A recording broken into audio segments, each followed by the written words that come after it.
Dahil po, sa sibuyas po naman tayo. Ari po ay yung sibuyas Tagalog natin. Yan, isang guhit ba o dalawang guhit nga pa ang palabis? Kuya Pakul, isa ano? Medyo mura po pati. Medyo mura ano? Magkano ka ngayon? 70 to 100 po ang presyo.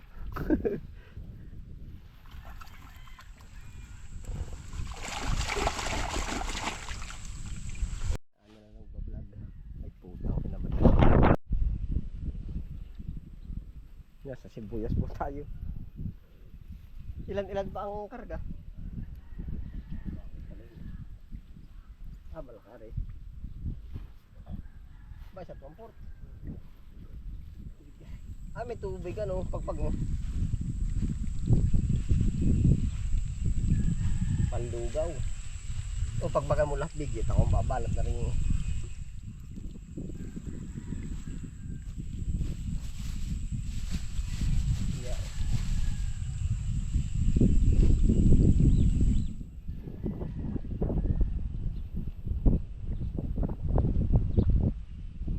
Hinahanap kayo Tagalog ano? Bihirata daw may Tagalog sa kamisa ngayon ay. Oo. Kaya baka ito tatanim ha?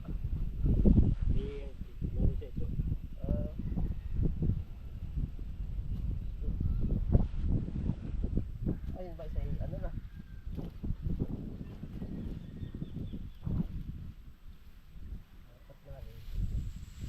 Tulang.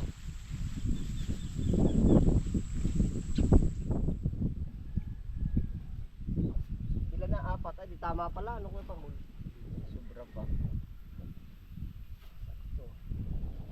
Sakto ang pagkakulang.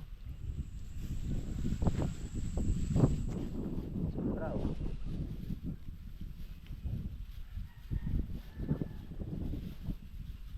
Pag po ba tagbulaklak ay mahina ang sibuyas kaya Pakul?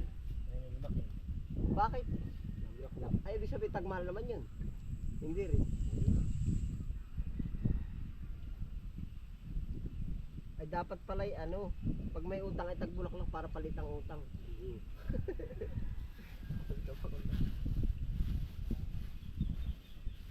Ano sakto na 7 kilo lang po ba? Ay di sobra na rin. Nagawa na lalong paraan na rin.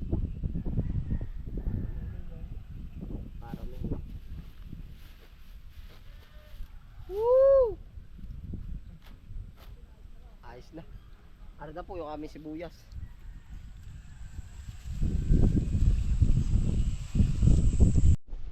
Ito po yung ating hinarbisan po ng sibuyas.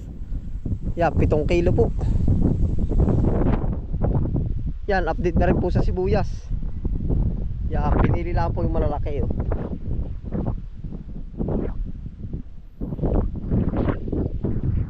Yan, naka 7 kilo na po ito oh. Hanggang dito.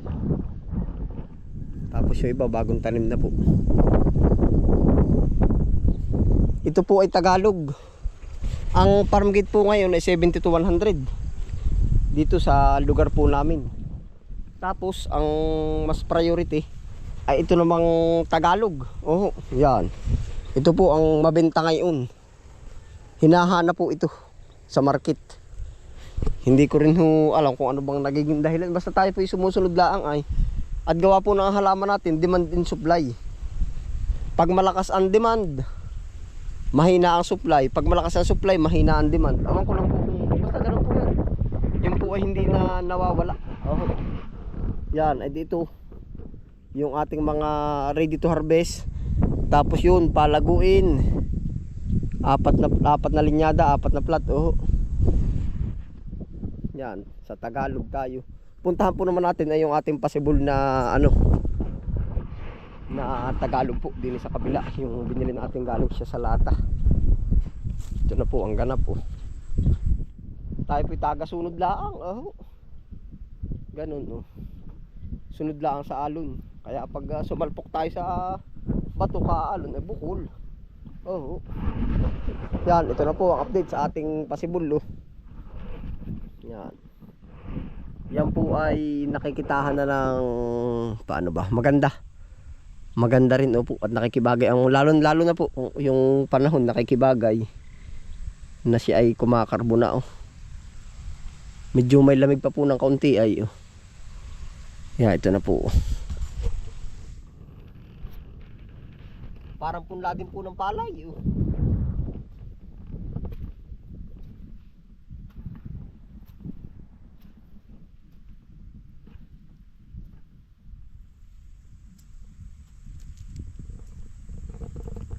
Nagsasanga na rin siya oh. Ito medyo makapal oh. Thank you Lord oh. Panalo yung iba oh, nakakapal na oh. Papakarbuhin po natin ito.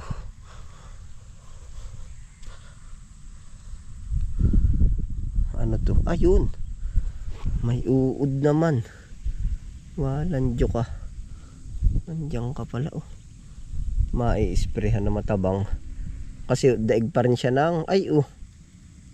Ang dami na puputol. Buti sinususi po natin ari. Yung pa oh. Yung uod oh. Walang joke pa man din eh. Binabanatan din pala ito. Kakapag-apply tayo ng ano ng insecticide po. Siguro Binibia o di ka Prebaton. Meron na rin. Madalang pa naman. Maselan pa po ito ay. Ganda oh. Yung parang may mga timbo na ganito oh. Siya yung may mga tama.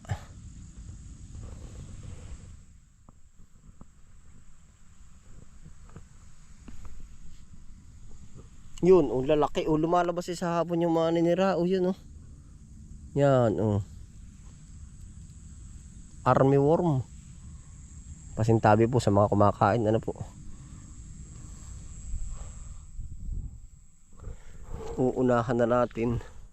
Kaya po pabor din sa atin yung tayo medyo nagpapahapon dito. Ito natitimbon ba't kaya? Yan oh. Parang may nagpuputol-putol oh. Yan oh. Sayang. Ma-a-applyan po ng spray.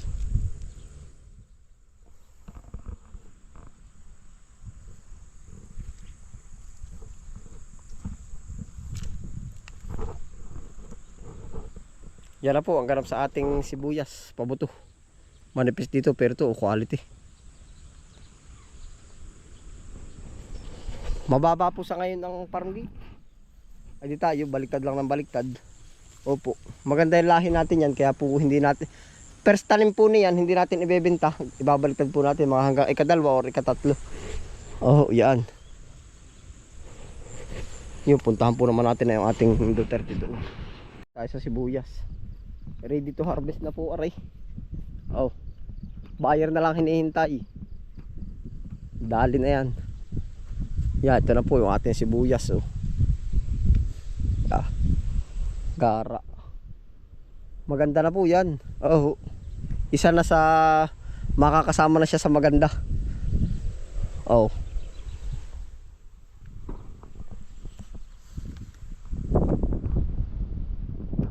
Kumakarbo po kayo ng sibuyas. Yan pa rin po yung palatandaan natin bakit lumalago ang sibuyas.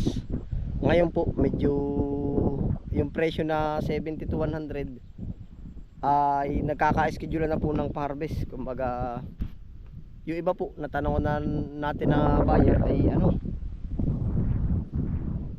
may nakapila pa sa kanila 3, 4 hanggang 5 po na buyer na farmer. Opo, hindi po pwedeng urada na oh ibenta ko na ito ngayon. Hindi po, pila-pila na po ngayon pagka tagmura po gayan.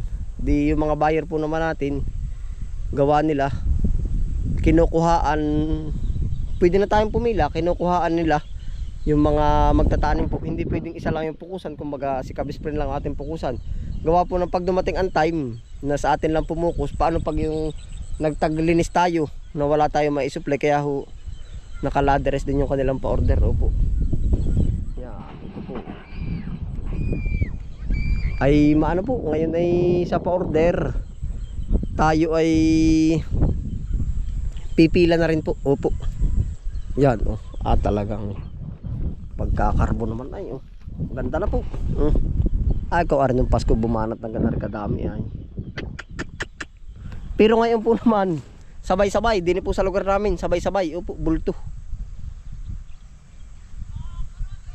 Nagsabay-sabay po. Ay di ganito nga oh. Pero kung tagwala dyan, agawan. Ngayon, tapos ito po, si Duterte natin ay medyo hindi tayo pipila kung ang tanim natin ay yung ano, Tagalog. Upo.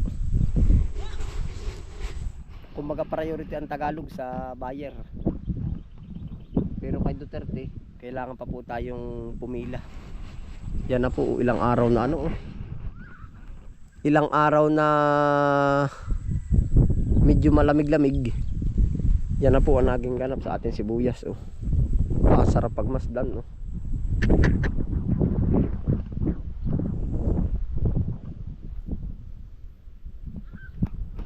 Ngayon po papilahan ay di pateknikan din ngayon pagtatanim. Opo. In-advise sa atin ni Foreman. Habang yung iba po ngayon nagbebenta, benta pa lang ng benta yan oh. Ay kami parang uuna nang maglipat kahit wala pa kami naiibenta. Opo. Uuna na kami maglipat dun sa pinagsingkangan. Gawa po ng pagdating ng time na naghabulan na yung harvestan. Ngayon una na kami ng 10 days makatanim. Opo, mauna kami ay at gawa ng iba naghihintay pa sa pila. Ngayon babawasan na namin ari bago kami pumila. Yun po ang nakikitang technique namin. Bahala na po pati. Oh, yan oh. Walang jore oh. Yan na. Sa banda-banda po doon para medyo mababa, pero ari oh, kondisyon na talaga ang lupa. Pagkakapalpalan na yan, aba. Busarga ay.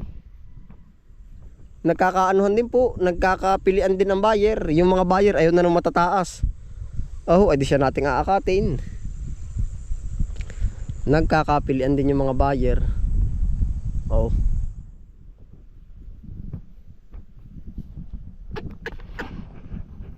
Yan. Yan ang sarap pagmasdan. Oh. Kala ko po tayo din. Mababa dun sa banda-banda doon.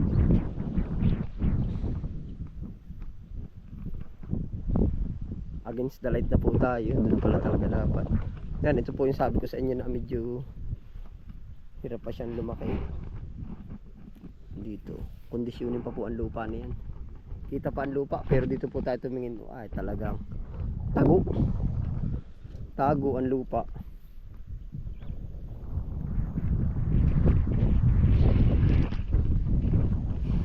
Yan na po ang update sa ating sibuyas. Oh. Pero kung hutag mahal, hindi yan hahaba ng ganyang kahaba. Pipigapitin tayo ng buyer dyan. Ilabas mo na yan. Wala kaming makakuha. Oh. Pag tagmura naman ay pili tayo mag-alok. Kuha mo na ako. Ang dami na. Baligtad nga po. Magkabaligtad. Ang sarap imagine na yan po. Yan ang sarap imagine na darating na yung tama sa presyo. Tapos ganito kaluang yung magiging ano mo. Kumbaga mahaharvest mo ba? Sa estimated po namin na ay palagay natin sa pinakamababa 700 to 800 kilo ang maharvest po din eh. Opo, pagtataas pa isang tinulada. Ang sarap na rin, bigla mo ibebenta tapos yung tamang presyo ano po. Talagang panalo. Di yun po ikwento ko laang. Pero sa panahon po ngayon kahit siya sa mababa 70 kung maka 77 yun po ang magiging pera na yan. 49. Kayang makamit natin din ang 49. Oh. 49k. Pero po pagkakaya ng pang-upa ko, pagkakaya ng pera natin, hindi pa rin tayo gaano maglalabas po. Gawa po na medyo mababa nga po ay. Ang mano ko lang, masip ko lang yung lahat ng pang-upa sa dadaanan sa pang isang buwan. Ayos na. Oo, kahit itanim na natin. Tapos hindi, siyempre po may upa rin nga ako sa akin sarili. Hindi susunod mas malawak ang magiging tanim natin. Yun lang po naman ang ikot ng ating ano dito. Ikot ng ating taniman. Oh, gara. Aray, maabo-abo ayo.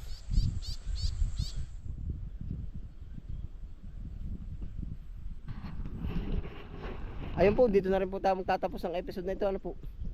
Yan na po ang ating sibuyas ready to harvest. Opo yan, ingat po ang lahat. Happy lang po. Bye.